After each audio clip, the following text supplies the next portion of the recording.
Merci Gilles. Félicitations à Brahima et Boubacar pour leur exposé. Moi, j'ai deux petites questions. La première question, c'est, bon, je suis comme le ministre Ousmane Sy, par rapport à cette histoire de rectification. Moi, j'ai comme l'impression qu'au Mali, on est dans les grands remplacements. En fait, on ne fait pas des rectifications. Et j'ai aussi remarqué quelque chose quand même qui me choque dans ces pays-là. C'est l'état du patriotisme qu'on chante dans nos bouches, mais qu'on ne manifeste pas dans nos actes. Parce que moi, je suis très surpris, tout le temps, quand il s'agit de déposer un pouvoir, on est tout de suite tous mobilisés, sans chercher à comprendre, ni les tenants, ni les aboutissants.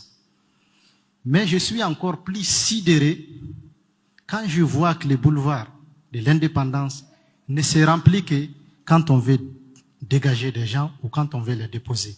Mais quand il y a les vrais problèmes du pays, quand des centaines et des centaines de Maliens se font massacrer au centre, se font massacrer au nord, vivent dans les incertitudes ici, je ne vois pas les mêmes engouements. Je ne vois pas la même mobilisation. Je n'ai pas ces sentiments que ces Maliens, c'est-à-dire, sont solidaires de leurs compatriotes qui meurent à longueur de journée. Aujourd'hui, nous, notre pays connaît une crise humanitaire sans précédent. Elle ne touche pas qu'une communauté, elle ne touche pas qu'une partie du pays.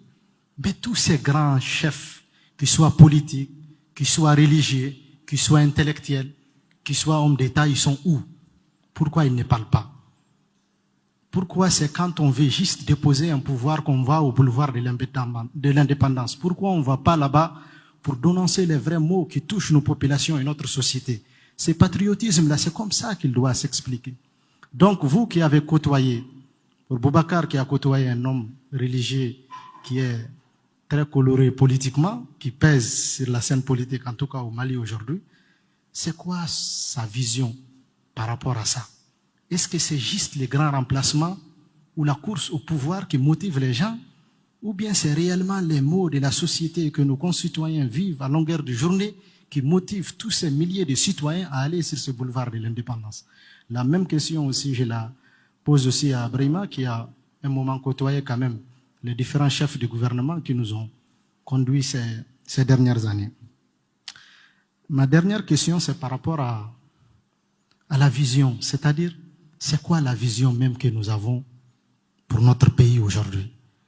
Parce que moi, j'ai comme l'impression qu'on n'est que dans la restauration. On veut restaurer les Mali de Modibo Keïta, les Mali de Moussa Traoré, les Mali de Amadou Toumani Touré, les Mali de Alpha Oumar Konaré, les Mali de Ibrahim Boubacar Keïta. Mais si tous ces régimes avaient marché, est-ce qu'aujourd'hui, nous serons dans cette situation? Si réellement on avait trouvé l'équilibre, qu'on avait réglé cette équation qui permet à tous les citoyens maliens de vivre normalement et que leurs droits élémentaires et fondamentaux soient respectés, est-ce qu'aujourd'hui on serait dans cette situation dans laquelle nous sommes, qui nous oblige chaque jour à inventer des nouveaux vocabulaires? Parfois c'est rectification, parfois c'est restauration, parfois c'est refondation, parfois c'est souveraineté, mais le mal il est toujours là, il n'a pas changé. Il n'a pas changé. Donc finalement, c'est quoi la vision que nous avons par rapport à notre pays? Parce que ce qu'il y a une réalité aujourd'hui, c'est qu'on ne peut plus gouverner le Mali comme on l'a gouverné il y a 60 ans ou 62 ans. C'est fini. Celui qui n'a pas compris ça, il n'a rien compris. Celui qui n'a pas compris ça, il n'est pas avec nos sociétés, il n'est pas avec l'évolution de ces pays. Il ne voit pas les dynamiques qui se créent à longueur de journée. Aujourd'hui, on ne peut plus gouverner le Mali à partir de Bamako. C'est juste impossible. Impossible.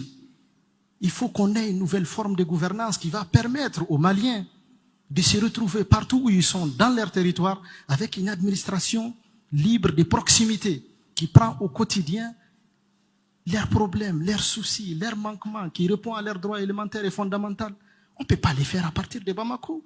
Nous, on est à 1600 km de Bamako. Si il nous faut un petit truc administratif, il faut qu'on quitte Ménaka avec toute l'insécurité qu'il y a sur la route, les nord d'abord, ensuite les centres pour arriver ici. Vous voyez ce que ça fait? C'est juste pas possible aujourd'hui. C'est quoi notre vision pour ces pays? Il faut qu'on en parle réellement, que les gens prennent la parole, qu'on parle des vrais problèmes du pays, qu'on arrête de faire du remplacement, qu'on arrête de faire de la restauration, qu'on arrête de se battre que pour le pouvoir. Mais il faut avoir un territoire et un peuple à gouverner avant de se battre pour le diriger. Je vous remercie.